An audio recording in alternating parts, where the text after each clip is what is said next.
कि हम अचानक हेल्थ फैसिलिटी नहीं बढ़ा सकते, क्वारंटाइन सेंटर नहीं बढ़ा सकते, इसकी दवा की सारी व्यवस्था नहीं कर सकते, इसलिए इन्होंने लॉकडाउन किया था। हमने मान लिया पहली बार लॉकडाउन, हमने 2-4-6 महीने भी इसकी लॉकडाउन के लिए मान लिया कि हो सकता है कि सरकार के पास में ये सुविधा। अब 1 साल से ज्यादा समय हो गया, अब अगर सुविधा साल भर में आप नहीं कर सके तो क्या जिंदगी भर के लिए लॉकडाउन रखोगे? क्या करोगे? आपने बताया था लॉकडाउन उपाय नहीं है इसका, तो ये लॉकडाउन अगर उपाय नहीं तो इस तरीके से लॉकडाउन बेतुके क्यों करते हो? क्योंकि आप जनता के सवालों के जवाब नहीं देना चाहते हो। आप जनता किसी बात में अपने आंदोलन करे इसकी आपके पास में सुविधा नहीं देना चाहते हो, जनता को इकट्ठा नहीं होने देना चाहते हो, और आपने तय कर लिया है कि दुकान आपकी होगी, मगर उसको कब खोले और कब बंद करे ये अधिकार हमारे अधिकारी को होगा, हमारे कलेक्टर को होगा, हमारे सरकार को होगा। तो सरकार हमारे ऊपर डिक्टेट कर रही है, ये सारी चीजें सारी सरकारें डिक्टेट करने का प्रयास कर रही है। मेरे आसपास के लोग उसके कोरोना का वैक्सीन लेने के बाद हार्ट अटैक से मर गए, उनको दूसरी कोई बीमारी नहीं थी, मगर कोरोना वैक्सीन से हार्ट अटैक आया और मर गए। तो इसकी सख्ती क्यों की जा रही है?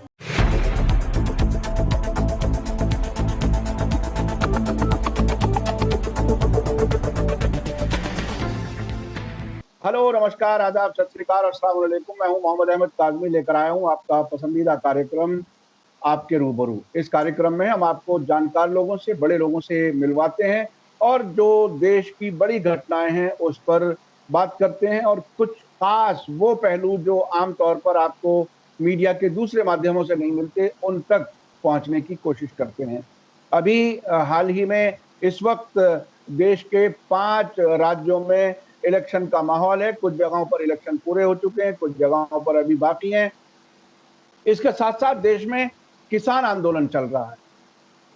इसके अलावा केंद्र सरकार की तरफ से अलग-अलग तरीके से ये कहने की कोशिश की जा रही है कि महाराष्ट्र सरकार को बर्खास्त हो जाना चाहिए, उसको सरकार चलाने का हक नहीं है।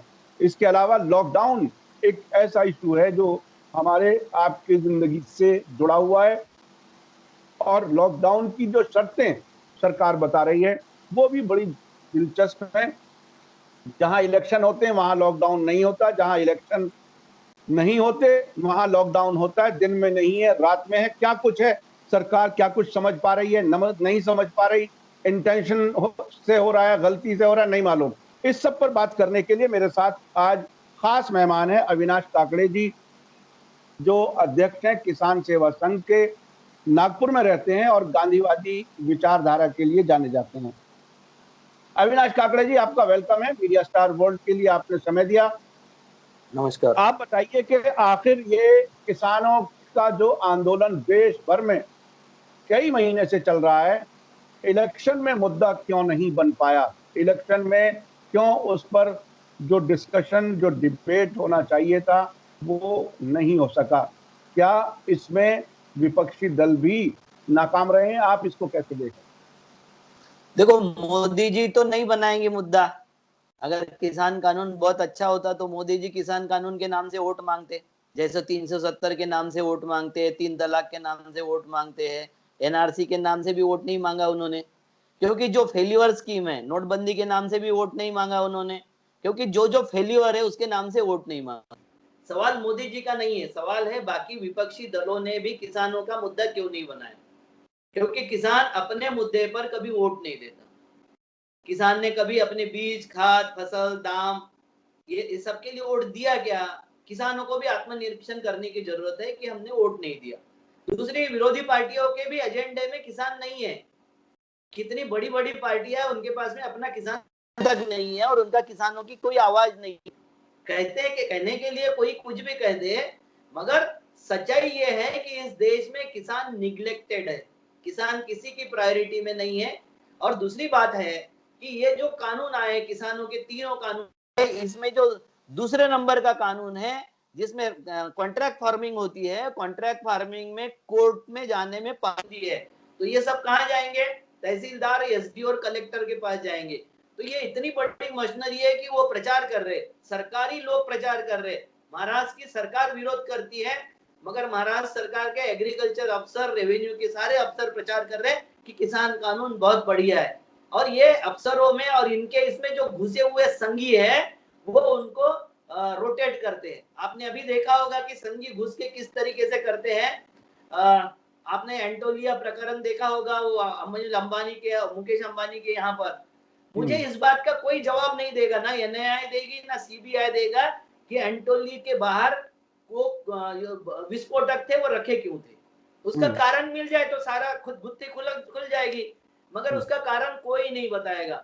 ना स्टेट गवर्नमेंट की पुलिस बताएगी, ना सेंट्रल गवर्नमेंट की पुलिस बताएगी, ना कोई पत्रकार बताएगा, क्योंकि ये कारण बताने से आप गिरेबान में हाथ डालते हो मुकेश अंबानी के, आप गिरेबान में हाथ डालते हो अमित शाह के। क्योंकि अमित शाह और ये सारा का सारा लोग चाहते थे कि मुकेश अंबानी को वहां के मुंबई के रास्ते पर से गुजरना ना पड़े, उसको ट्रैफिक की तकलीफ ना हो, कोई चीज की तकलीफ ना हो, इसलिए वो उसका हेलीकॉप्टर उसके घर के ऊपर उतरे और वहां से जाके वो एयरपोर्ट पे डाउन हो जाए। ये परमिशन नहीं मिल रही थी उसको, इसलिए उसके जान को खतरा है, ये समझाने के लिए और ये बोलने के लिए परमवीर सिंह से लेके सचिन वजह तक सबने ये षड्यंत्र किया। इसमें सारी व्यवस्था मौन रही और ये षड्यंत्र का पर्दा नहीं होना चाहिए, इसलिए बार बार उसमें तब्दीलियां करके जा रही है। मूल मुद्दा जो है कि उसके घर के बाहर ऐसे फ्यूज क्यों रखा गया था, डिटोनेटर इस तरीके से क्यों रखा गया था विस्फोटक, इसका कोई जवाब नहीं देगा। उसी तरीके से ये किसान आंदोलन में किसानों का जो हो रही है, करीबन मेरे ख्याल से 4 महीने होते आए किसान आंदोलन को, मगर किसान आंदोलन की सूझ लेने के लिए ना पक्षी और ना विपक्षी, खाली ये बोलने के लिए जैसा हम खाना खाते हैं और उसमें अचार हमारे इसके लिए होता है, टेस्ट बढ़ाने के लिए या कम करने के लिए होता है, वैसा किसान और किसानों के इशू हमारे राजनीतिक दलों के लिए अचार है और वो अचार के तरीके से काम करते हैं। रही बात हमारे जैसे लोगों की जो पॉलिटिकल पार्टियों में नहीं काम करते हुए अपने स्वतंत्र तरीके से किसानों का काम करते हैं, तो जहां इलेक्शन होता है वहां इंडिपेंडेंट लोगों को रैली करने की परमिशन नहीं होती है, मीटिंगें करने की परमिशन नहीं होती है, हमको जाके वहां बोलने की कोई पार्टी या कोई व्यवस्था हमको सहूलियत नहीं देती। और पॉलिटिकल पार्टी को तो चाहिए नहीं था, तो वहां कोई किसान नेता जाके ये नहीं समझा सका किसानों को कि भाई ये किसानों के विरोध का मुद्दा है, क्योंकि वहां के लोग भी नहीं कर सके और बाहर के लोग भी जाके नहीं कर सके, इसलिए किसान में मुद्दा नहीं बना, क्योंकि किसी को भी ये मुद्दा पुराने वाला नहीं है। हर आदमी हर पार्टी इसमें इन्वॉल्व है, ये लूट में इन्वॉल्व होना चाहती है, इसलिए किसानों का मुद्दा नहीं बनाया गया। अच्छा काकड़े साहब, ये बताइए कि राहुल गांधी ने कई बार किसानों के हक में, किसानों के आंदोलन के समर्थन में बातें की हैं, लेफ्ट पार्टीज ने भी की हैं, लेकिन वो जिस तरह से किसानों के लीडर राकेश टिकैत और कुछ और भी इलेक्शन के दौरान उन्होंने बहुत सी मीटिंगें की हैं, उसके बावजूद भी उस इलेक्शन में किसानों के बारे में कोई बात ना करना। अच्छा, दूसरी बात, किसानों ने ये एहतियात रखी है कि वो किसी पार्टी का नाम लेकर के उन्होंने सपोर्ट नहीं किया है, सिर्फ बीजेपी को वोट ना दो, ये बात कही है। तो अब जब आप ये कह रहे हैं कि ये अपोजिशन पार्टीज को लिए भी किसान प्रायोरिटी में नहीं है, प्राथमिकता नहीं है, अब किसानों को क्या करना चाहिए? इन राजनीतिक दलों को किस तरह से किसान अपने हक में या अपने इश्यूज पर किस तरह से उनको एक्टिवेट कर सकती हैं, या उनको भी भूलना पड़ेगा? क्या सरकार को भी और अपोजिशन को भी दोनों से आंखें बंद करके सिर्फ अपना आंदोलन चलाते रहना होगा? क्या होगा, किसान क्या करे? देखो एक बात बोलता हूँ, कोई भी आंदोलन का परिणति जो होती है, लास्ट स्टेप होती है राजनीति। कोई भी आंदोलन, जब अगर वो आंदोलन सक्सेस होना है तो राजनीति में सक्सेस मिलना चाहिए। अब मैं ये बता देता हूँ आपको कि हमारा गणतंत्र, जिसको लोकतंत्र हम बोलते हैं, वो पार्टी तंत्र ने निगल लिया है। और पार्टी तंत्र में कुछ चंद लोग जो पार्टियां चलाते हैं, उनको कभी नहीं लगता कि जनता के मुद्दे उसमें डिस्कशन में आने चाहिए। जनता के मुद्दे डिस्कशन में आए कि इनके लिए असुविधा होती है, इनके उद्योगपतियों के लिए असुविधा होती है, इनको चलाने वाले लोगों के लिए असुविधा होती है, इनके पदाधिकारियों के लिए असुविधा होती है, तो कोई भी पार्टी जो पार्टी तंत्र पर विश्वास रखती है, वो इसके जनता के मुद्दे उसमें इशू में आने नहीं देगी, ये पक्की बात समझ लो। तो हमको पार्टियों को देख के वोट देना बंद करना पड़ेगा, हमको व्यक्ति को देख के वोट देना पड़ेगा। व्यक्ति को देख के जब तक इस देश की जनता वोट नहीं देगी, हमारे देश में कोई भी जनता के मुद्दे मेन स्ट्रीम में नहीं आएंगे। ये आपको ये किसान आंदोलन और वर्तमान इलेक्शन ने दिखा दिया। वर्तमान चुनाव में आप बोल रहे थे कि कोई पार्टी नहीं बोली, अरे कोई पार्टी बोली क्या, उनके संगठन ही नहीं है, उनको मूल जानकारी का अभाव है। सारी विरोधी पार्टियों को जानकारी का अभाव है, उनके पास में संगठन नाम की चीज बची नहीं है। उनको लगता है कि व्यक्तिगत चरिश्मे के आधार पर ही हम सब कुछ बदल देंगे, उसका पूरा निजाम बदल देंगे। तो ये ध्यान में रखना पड़ेगा कि बूथ पर वोट डालने के लिए वर्कर चाहिए, वो नहीं है इनके पास में। तो ये ऐन वक्त पर लड़ने वाली हम 24/7 24/7 वाली पार्टी से हम लड़ाई करना चाहते हैं। उनके पास में एक लंबा कैडर है जो झूठ के आधारित पर झूठ प्रसार करने में और ये सारी चीजों में माहिर है। उनके साथ में टक्कर अगर लेनी है तो आपके पास में भी कैडर होना चाहिए, आपके पास में भी लोग होना चाहिए। तो सवाल यह है कि इन किसी पार्टियों ने खुद का अपना कुछ बनाया नहीं है, कुछ का वजूद नहीं है, जमीन पर वजूद नहीं है। तो आप ऐसे लोगों के साथ में जिनका संगठन इतना बड़ा होगा, उनके साथ में टक्कर अगर लेना है तो आपको जमीन पर संगठन बनाना पड़ेगा, समझने मुद्दों की सोच और समझ रखनी पड़ेगी। क्या हमारे पास विरोधी पार्टियों के पास में ये सोच और समझ है? ये ऐन वक्त पर आते हैं, 2-4-6 महीने के पहले आते हैं और इनको लगता है कि अब इलेक्शन में लोगों ने चमत्कार दिखाना चाहिए, क्योंकि मोदी जी से और बीजेपी से नाराज है, इसलिए हमको चमत्कार दिखाना चाहिए। भाई चमत्कार दिखाने के लिए बात समझने की जरूरत है कि आपका जमीन पर आश्वासन देने वाला आश्वासक नेतृत्व भी खड़ा होना चाहिए, नहीं है। तो इसके वजह से ये मुद्दे नहीं बन रहे हैं जो मुद्दे बनने चाहिए थे। हमारा रोजगार का मुद्दा नहीं बना, हमारा किसान का मुद्दा नहीं बना, शिक्षा का मुद्दा नहीं बना, लेबर का मुद्दा नहीं बना, कोई मुद्दा हमारे मेन स्ट्रीम का मुद्दा नहीं बन रहा है। हमारे यहाँ मुद्दे नौटंकी बात जो मुद्दे आते हैं वो बन रहे हैं। कोई बोलता है कि मैं बांग्लादेश के आंदोलन में था, अरे बांग्लादेश का वॉर था भैया, वो आंदोलन थोड़ी था यार। और वो वॉर था पाकिस्तान, हिंदुस्तान और बांग्लादेश की मुक्ति वाहिनी के बीच में। मुक्ति वाहिनी और भारत की फौज एक तरफ थी और पाकिस्तान की फौज एक तरफ थी। भारत उसके सपोर्ट में था बांग्लादेश बनाने के। तो यहाँ आंदोलन करने वालों को अरेस्ट कौन करेगा?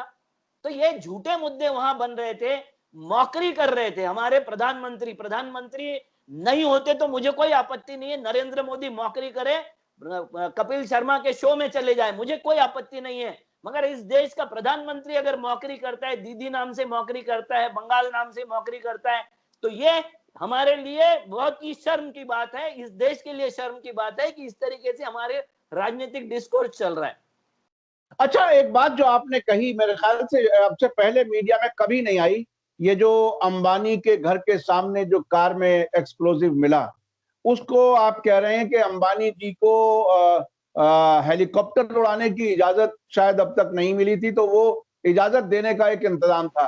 तो इसमें अंबानी को फैसिलिटेट करने में एजेंसियां, राज्य सरकार, क्योंकि पुलिस राज्य सरकार की है, राज्य सरकार और सेंट्रल गवर्नमेंट तो अंबानी के साथ है ही। सर मैं इसमें बीच में मैं इंटरप्ट करता हूँ।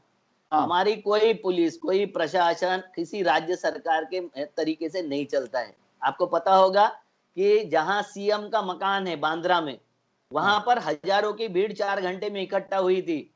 उसके लिए कौन जिम्मेवार था?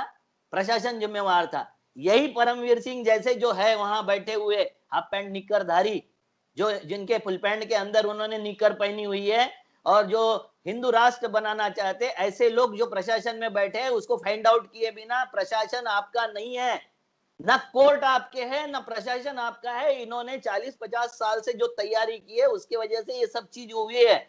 और हम जो तथाकथित बुद्धिजीवी लोग या तथाकथित बोलने वाले लोग हैं, जनता को एड्रेस नहीं कर सके, जनता के समस्याओं को और जनता के समाधान को नहीं ढूंढ सके। उन्होंने अपना तरीके का राम और अपने तरीके का धर्म पिला के एक अफीम दे दिया है, और अफीम, धर्म की अफीम इन्होंने चटा दिया है।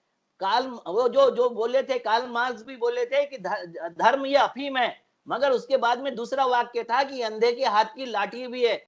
वो कम्युनिस्ट नहीं बताएगा, ना कोई बताएगा, क्योंकि धर्म ये पहला, जैसे ही आपके हाथ में अगर व्यवस्था नहीं होती है, आप नहीं समझते कि शिक्षा कैसे मिलेगी, स्वास्थ्य कैसे मिलेगा, रोजगार कैसे मिलेगा, काम धंधा और पैसे कैसे मिलेंगे, तो ये अगर आपको व्यवस्था पे पकड़ करके नहीं दे सकते तो आप अध्यात्म शक्ति की तरफ आराधना करते हो। ज्यादातर जाहिल लोग अध्यात्म की आराधना करते या भगवान की और अल्लाह की आराधना करते, और जो लोग पढ़े लिखे भी है और पैसे वाले भी है, वो भय के पीछे भगवान ढूंढते हैं और वो लोग बरगलाने के लिए ये सारी सोंग करते हैं। कोई भी बड़ा आदमी, रसूख वाला आदमी, पैसेदार आदमी, वो अपनी चोरी छुपाने के लिए एक तो भगवान के पास जाएगा, या तो फिर जनता को बरगलाने के लिए भगवान के पास जाएगा। भगवान उसको पता है कि भगवान शिक्षा नहीं दे सकता, स्वास्थ्य नहीं दे सकता, रोजगार नहीं दे सकता, पैसा नहीं दे सकता।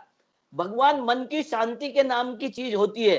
जो मन की शांति भगवान के नाम से मिलती है, तो मन की शांति जब व्यवस्था में नहीं मिलती तो अज्ञात की आराधना करना हमारी मजबूरी हो जाती है और उसके तरफ हमारा समाज जा रहा है। जी, बहरहाल ये एक ऐसा इशू है जो एक अलग से बहस की जरूरत है, लेकिन अभी जो मैं समझना चाहता हूं कि प्रकाश जावड़ेकर का भी एक बयान आया है।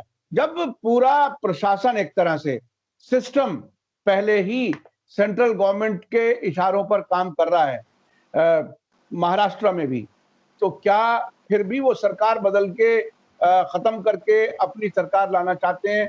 क्या कुछ है इसके पीछे? हालांकि ये बात बहुत समझ में आती है कि वो तड़प है, बेचैनी है। महाराष्ट्र, खासतौर पर मुंबई एक फाइनेंशियल कैपिटल है, उस पर बीजेपी अपना कब्जा करना चाहती है। लेकिन ये जो ताजा घटनाक्रम है उससे आपको क्या लगता है, कैसे देखते हैं? देखो देखो, जावड़ेकर को तो अर्नब गोस्वामी ने बोला था चूतिया है। मेरे वो शब्द नहीं है, अर्नब गोस्वामी के शब्द है। इसके ऊपर किसी को क्लेम करना है तो अर्नब गोस्वामी पे करे। देखो, इनको पता है कि इनके साथ में एमएलए टूट नहीं रहे हैं, क्योंकि सारी तीनों पार्टियों ने एक डिसीजन लिया कि इसमें से टूट के कोई भी जाएगा तो उसके विरोध में ज्वाइंट कैंडिडेट उतारेंगे, तीनों पार्टियों का मिलके कैंडिडेट उतारेंगे। तो उसको पता है कि तीनों पार्टियां एक तरफ अगर हो गई तो मैं जीत नहीं सकता, चाहे नरेंद्र मोदी खड़ा हो जाए, नहीं जीत सकते महाराष्ट्र में किसी कॉन्स्टिट्यूंसी में, ठीक है। तो उसके वजह से एमएलए टूट नहीं रहे हैं, तो ये अफसरों को तोड़ रहे। 3 अफसर इसके पहले दिल्ली डेपुटेशन पे जा चुके हैं जो महाराष्ट्र शासन के विरोध में काम कर रहे थे। तो अब इन्होंने क्या किया है कि अफसरों के माध्यम से सरकार को बदनाम करने का काम किया। ये जो है बुद्धिजीवी जावड़ेकर, इन्होंने बताया कि महाराष्ट्र में कोरोना के डोज वेस्ट कर दिया, वेस्ट। तो इनको ये नहीं समझ में आया, क्योंकि इन्होंने तो छिंदवाड़ा में बोला था कि नेहरू भी शहीद हो गए थे और क्या बोलते गांधी भी शहीद हो गए थे और सब राजनीति उसके स्वतंत्रता फ्रीडम में शहीद हो गए थे। इनका पढ़ने लिखने से कोई मतलब नहीं है, इनको समझ से कोई मतलब नहीं, इनको इतिहास भी पता नहीं, भूगोल भी पता नहीं, कुछ भी पता नहीं होता। इनको खाली बंच ऑफ थॉट्स और वी फाइंड आवर नेशनहुड की जो फिलोसॉफी है उतनी ही पता होती है।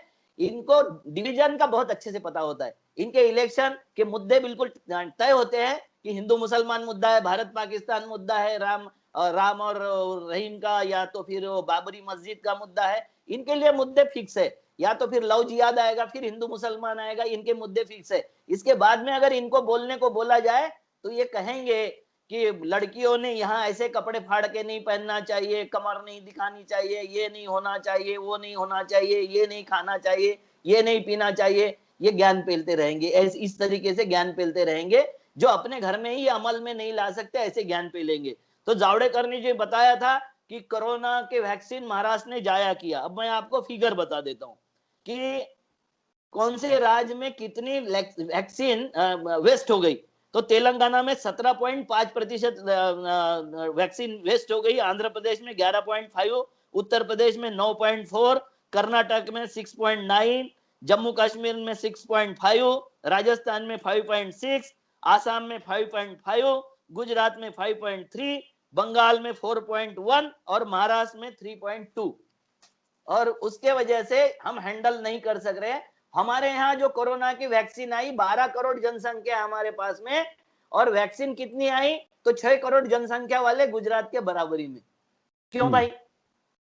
तो ये नीति आयोग को भी इन्होंने खा लिया है। नीति आयोग भी न्याय नहीं दे रहा है। वो उसको ये नहीं समझता है कि राज्य का अपना संघिक ढांचा है, इस देश का संविधान संघिक ढांचे में चलता है, तो उसके अनुपात में उसको मिलना चाहिए, लोक संख्या के अनुपात में उसको मिलना चाहिए, आर्थिकता में उसको उस तरीके से मदद मिलना चाहिए। ये सब नहीं है, क्योंकि इनके बीच में संघ राज्य, संघिक ढांचा, संविधान, ये सब फालतू सब्जेक्ट है। इनके लिए सब्जेक्ट है धर्म, इनके लिए सब्जेक्ट है धर्म का धंधा, इनके लिए सब्जेक्ट है हिंदू मुसलमान, इनके लिए सब्जेक्ट है भारत पाकिस्तान, ये सब्जेक्ट है ना।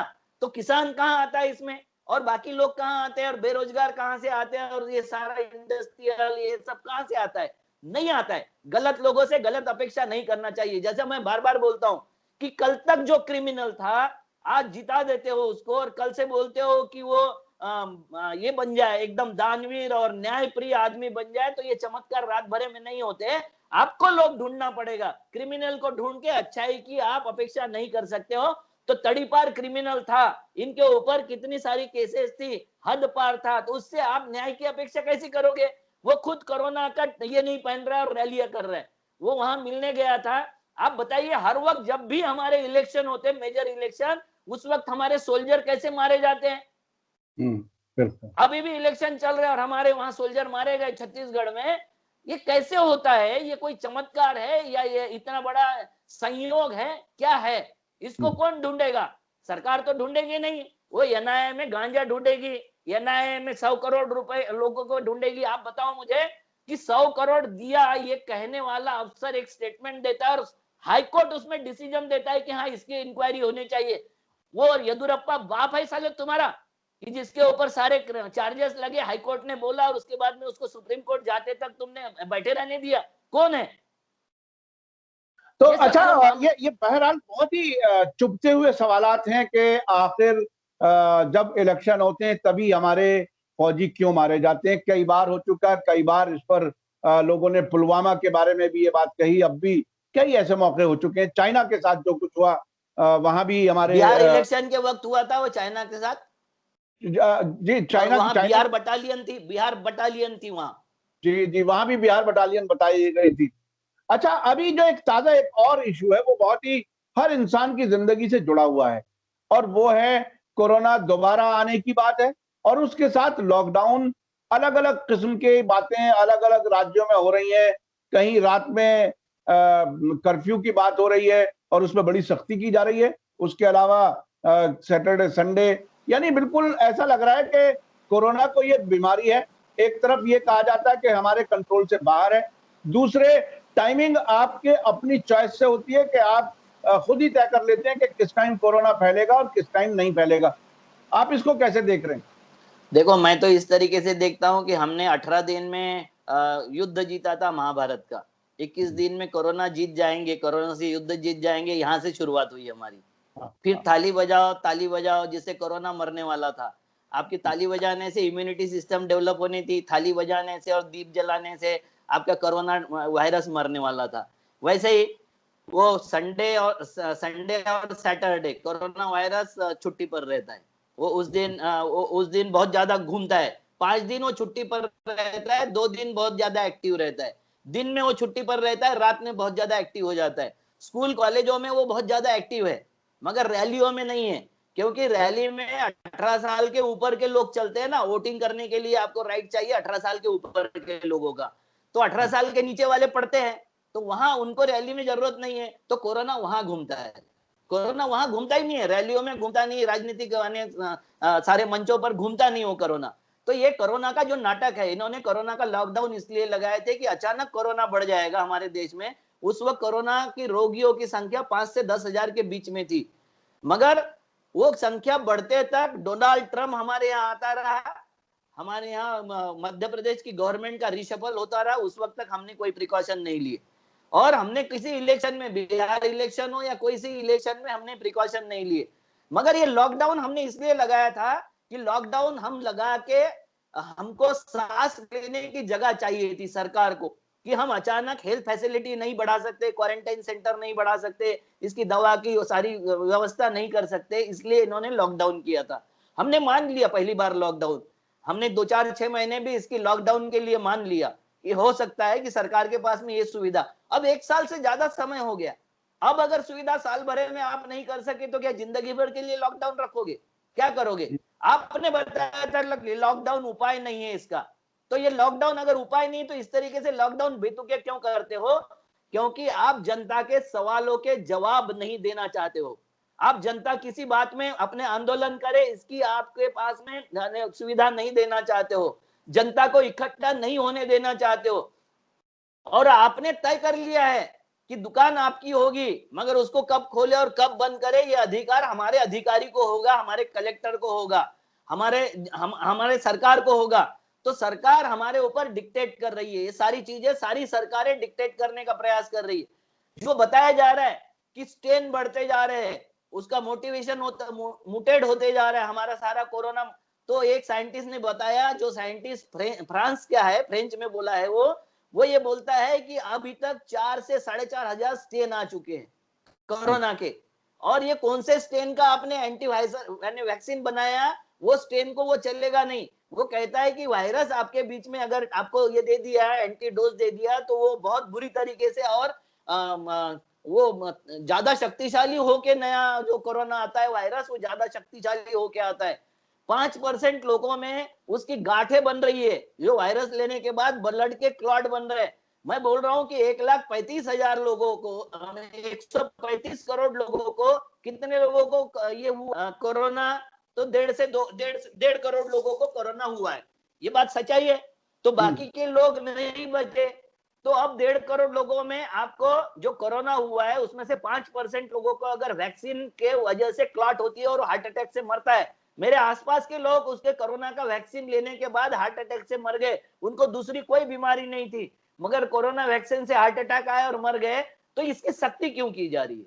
ये इस तरीके से धंधा क्यों किया जा रहा है? और ये जो बात है, ये कहीं ना कहीं शंका निर्माण करती है कि देश में हम जो नियंत्रण है, वो नियंत्रण सारे सत्ताधारी अपने हाथ में चाहते हैं, चाहे किसी भी पार्टी के सत्ताधारी हो, अपने नियंत्रण में चाहते हैं। और इसकी गारंटी आप क्या देते हो कि लॉकडाउन करने से कोरोना नहीं बढ़ेगा? इसकी गारंटी दे सकते हो? और हमारा 1891 का जो पेंडेमिक एक्ट है, इसमें कॉम्पेंसेशन का क्लॉज है कि अगर आपका नुकसान होता है और गलत तरीके से कोई अफसर उसमें ये लगाता है, लॉकडाउन करता है, तो आपको कॉम्पेंसेशन देना पड़ेगा। ये देश की जनता कॉम्पेंसेशन नहीं मांग रही है। हम लोग बोल नहीं रहे कि हमारा इतना नुकसान हो गया तो हमको कॉम्पेंसेशन दे दो। किसान ब्रिगेड नाम का हमारा जो संगठन है, वो कॉम्पेंसेशन के लिए बात कर रहा है। हमारे जो राष्ट्रीय अध्यक्ष है प्रकाश पोरे जी, वो संस्थापक अध्यक्ष है, उन्होंने अभी उनके दुकानें खुलवाने का प्रयास किया, कई जगह जाके खुद दुकानें खोले, उनके ऊपर धारा 144 लगा दिए। भाई पॉलिटिकल रैली में धारा 144 नहीं लगती है, आप कहीं भी जाओ तो नहीं लगती है, मगर अपना दुकान खोलने से धारा 144 लगती है। तो ये सब चीजें जो है वो अपने मर्जी से दौड़ा रहे हैं। कोरोना भी इनके लिए, इनके मर्जी से दौड़ाने के लिए आया है। सबसे दुर्भाग्य वाली बात कि कोरोना को फिजिकल डिस्टेंसिंग की जरूरत थी, मोदी साहब ने सोच समझ के जानबूझ के उसको सोशल डिस्टेंसिंग बना दिया। तो सोशल डिस्टेंसिंग में हमारा पॉलिटिकल सिस्टम 70 साल से है। आपने कई जगह देखे होंगे पोस्टर चिपके हुए कि हमारा एमपी खोज के बता दो हम इनाम देंगे, हमारा एमएलए खोज के दिखा दो हम इनाम देंगे। या आपने देखे कि नहीं पोस्टर? तो ये पोस्टर में तो अभी ऑफिशियली उनके पास में कारण आ गया है कि हम इसके लिए सोशल डिस्टेंसिंग में है। हमारा देश सबसे ज्यादा पीड़ित सोशल डिस्टेंसिंग में था, जाति व्यवस्था में जो सोशल डिस्टेंसिंग से उससे पीड़ित था। तो इनका हर क्रियाकलाप, इनका हर वाक्य, इनकी हर बात इसी बात के लिए होती है कि समाज को विभाजित कैसे किया जाए, लोगों को मानसिक और बौद्धिक गुलाम कैसे बनाया जाए, आर्थिक गुलामी की तरफ हम जा रहे हैं। आप देखिए लक्षद्वीप में अमेरिका को सारे के सारे एक्सेस दे दिए, वहां आके और किसी ने उठाया तो बोलते नहीं नहीं हमने नहीं दिया, मगर वहां आके अमेरिका मुक्त तरीके से कुछ भी कर सकता है। और वो हमारा जो पॉइंट है लक्षद्वीप वाला, वो सुरक्षा का पॉइंट है हमारा, हमारे देश की सुरक्षा खतरे में है और फिर भी इनको कुछ नहीं होता है। वो आप बताइए कि हाईकोर्ट जो है, मुंबई का हाईकोर्ट, वो किसी ट्वीट के द्वारा माध्यम से फेक ट्वीट, 2 अफसरों की फेक ट्वीट के ज्यादा बोलता है सीबीआई इंक्वायरी होनी चाहिए। और अर्नब गोस्वामी ने जितने ट्वीट किया, जो पुलिस ने खोज के निकाला, वो सारे ट्वीट जिसमें राष्ट्र की सुरक्षा भी खतरा है, राष्ट्र के नेताओं को भी खतरा है, सबका माहौल बनाया, उसके बारे में भी, उसके बाद भी उसके ऊपर कोई इंक्वायरी नहीं हो रही। महाराष्ट्र सरकार इंक्वायरी करना चाहती है तो कोर्ट ना परमिशन दे रहा है, ना दिल्ली का शासन वो करने के लिए अफसरों को परमिट कर रहा है, क्योंकि आईएएस आईपीएस की जो लॉबी होती है वो सारी केंद्र से नियंत्रित होती है। और ये लॉबिया केंद्र के इशारे पर चल के महाराष्ट्र सरकार को रिशफल करने के लिए और लेक डाउन करने के लिए प्रयास कर रही है। इससे सतर्क होना चाहिए, सारी जनता को भी सतर्क होना चाहिए और इनको भी सतर्क होने की जरूरत है। बहुत बहुत शुक्रिया अविनाश काकड़े जी, आपने कई बिंदुओं को बहुत ही नजदीक से बहुत सी चीजें ऐसी बताई, खासतौर पर अंबानी के घर के सामने जो कार में एक्सप्लोजिव पाया गया, उसकी वजह आपने बताई, जो अब से पहले मैं नहीं समझता कि लोगों को मालूम हो इस एंगल से।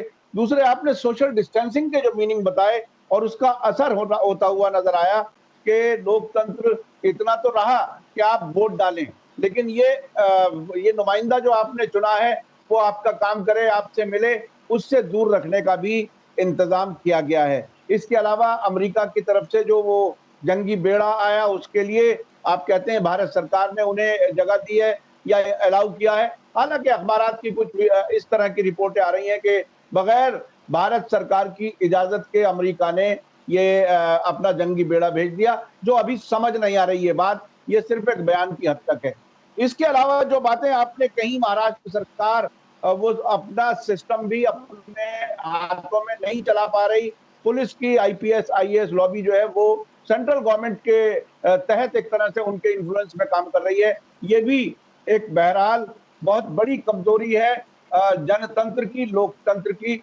हालांकि स्टेट गवर्नमेंट के हाथ में पुलिस होती है, होना चाहिए यही कि स्टेट गवर्नमेंट के जो इशारे हैं या हुक्म है उसके हिसाब से चले। अफसरों को खाली ट्रांसफर कर सकते हैं, उनका सीआर बिगाड़ नहीं सकते, उसको सस्पेंड नहीं कर सकते, उसको टर्मिनेट नहीं कर सकती स्टेट गवर्नमेंट, कोई स्टेट गवर्नमेंट नहीं कर सकती।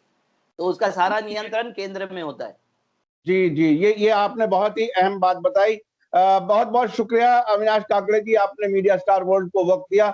मैं अपने दर्शकों से बताना चाहूंगा कि जितनी बेबाकी से इनसाइट अंदर तक की जो इंफॉर्मेशन हो सकती है वो काकड़े जी देते हैं, और निडर होकर के, निर्भीक होकर के अपनी बात जम करके रखते हैं, और किसानों के लिए मुसलसल आप काम कर रहे हैं।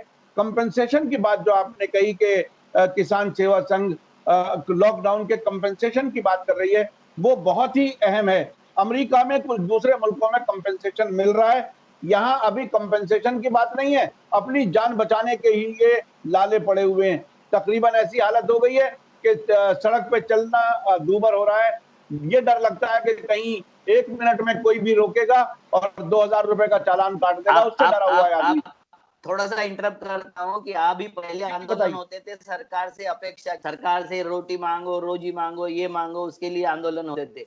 अब हो रहे मेरे जेब में जो है वो मत छीन लेना भैया, मेरी जमीन मत छीन लेना भैया, मेरा घर मत छीन लेना भैया, मेरे बच्चे मत छीन लेना भैया, मेरी शिक्षा मत छीन लेना भैया। तो ये कौन सी सरकार ला ली है? चोर सरकार है, चुरकटों का गिरोह है ये। बिल्कुल बिल्कुल इसी तरह से लोग महसूस कर रहे हैं, और आपने पब्लिक की जो जो जो भावना है उसको आपने पूरी तरह से, एक तरह से नुमाइंदगी की है ये बात करके। सोशल मीडिया पे और बहुत लंबी बात नहीं हो सकती, आपसे बात करना हमेशा बहुत ही इंटरेस्टिंग होता है, इंफॉर्मेशन होती है। बहुत बहुत शुक्रिया। इसी के साथ मुझे दीजिए इजाजत। धन्यवाद, शुक्रिया। जय भारत, जय हिंद। मीडिया स्टार वर्ल्ड के और वीडियो देखने के लिए हमारे चैनल को सब्सक्राइब करें और सीधे नोटिफिकेशन पाने के लिए बेल आइकन दबाएं। और अगर हमारी खबर सच्ची और अच्छी लगे तो अपने व्हाट्सएप, इंस्टाग्राम, फेसबुक और ट्विटर अकाउंट पर जरूर शेयर करें।